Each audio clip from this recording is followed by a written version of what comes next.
तुम्हाला माहिती आहे का, रेस्टॉरंट किंवा हॉटेलमध्ये जाऊन ही भाजी ऑर्डर करायची म्हटलं की किडनी विकायची वेळ येते की काय असं वाटतं. पण तीच भाजी घरच्या घरी कमी साहित्यात झटपट आणि हॉटेल रेस्टॉरंटपेक्षाही चवीला भन्नाट झाली तर. पण त्याआधी रेसिपी व्हिडिओ सेव्ह आणि शेअर करून ठेवा. आणि हो, तुम्ही मला नेहमी विचारता ना की तुझ्या भाज्यांना रंग इतका छान कसा काय येतो, तेच सिक्रेट मी आज तुम्हाला सांगणार आहे. त्यासाठी व्हिडिओ स्किप न करता शेवटपर्यंत पहा. सर्वात आधी गॅसवर कढई गरम करायला ठेवली आहे. त्यामध्ये 4 मोठे चमचे तेल घालायचं. तेल गरम झालं की पाववाटी काजू घालायचे, हलका सोनेरी रंग येईपर्यंत परतून घ्यायचे. त्याच तेलामध्ये खडे मसाले घालायचे, एक अर्धा सेकंद परतायचे, 2 चिरलेले कांदे घालायचे, हलका सोनेरी रंग येईपर्यंत परतून घ्यायचे. 1 चमचा आलं लसूण पेस्ट घालायची, ती सुद्धा कच्चेपणा जाईपर्यंत परतायची.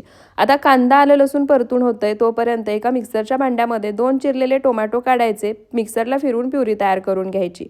पाववाटी काजू सुद्धा अर्धा तास पाण्यामध्ये भिजवून घेतलेत, ते सुद्धा मिक्सरच्या भांड्यामध्ये काढायचे आणि छान स्मूथ अशी पेस्ट तयार करून घ्यायची. कांदा आलं लसूण भाजून झाले. आता यामध्ये तयार टोमॅटो प्युरी घालायची, ती सुद्धा कच्चेपणा जाईपर्यंत तेल सुटेपर्यंत परतायची. त्यानंतर काजूची पेस्ट घालायची, ती सुद्धा 1-2 मिनिटं तेल सुटेपर्यंत परतायची. आता पावडर मसाल्यांमध्ये हळद, धनेपूड, जिरेपूड, गरम मसाला घालायचा आणि आता माझा सिक्रेट मसाला, तो म्हणजे एव्हरेस्ट कश्मीरी लाल ब्रिलियंट रेड चिली पावडर. यामुळे भाज्यांना रंग, तर्री खूप छान येते, भाज्या अगदी लालसर दिसतात आणि लगेच खाव्याशा वाटतात. त्यानंतर थोडंसं पाणी घालायचं, पावडर मसाल्यांचा कच्चेपणा जाईपर्यंत परतून घ्यायचं. त्यानंतर 1 ते 1.5 ग्लास पाणी घालायचं, चवीनुसार मीठ घालायचं, मोठ्या आचेवर एक उकळी काढायची, गॅसचा फ्लेम पूर्णपणे लो करायचा, भाजून घेतलेले काजू घालायचे, कढईवर अर्धवट झाकण ठेवून मंद आचेवर 10 मिनिटं ही ग्रेव्ही शिजवून घ्यायची.